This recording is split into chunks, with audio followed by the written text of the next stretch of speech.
সুপ্রিয় দর্শক, আসসালামু আলাইকুম ওয়া রাহমাতুল্লাহি ওয়া বারাকাতুহু। আহলে হাদিস এরা তারাবির নামাজ কত রাকাত পড়ে? আমরা জানি ৮ রাকাত।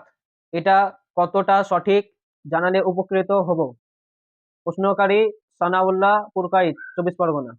শুকুরিয়া সানাউল্লাহ ভাই প্রশ্ন করার জন্য।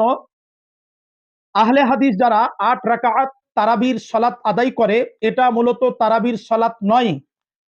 আহলে হাদিসেরা তারাবির নামাজ পড়ে না, তারা তাহাজ্জুদের সালাত আদায় করে। বুখারীর বর্ণিত হাদিস, হযরত আয়েশা সিদ্দিকা রাদিয়াল্লাহু তাআলা আনহা বর্ণনা করেন, রাসূল সাল্লাল্লাহু আলাইহি সাল্লাম রমজান এবং রমজানের বাহিরে ১১ রাকাতের বেশি সালাত আদায় করতেন না, যেটাকে কিয়ামুল লাইল বলা হয়, রাত্রের সালাত।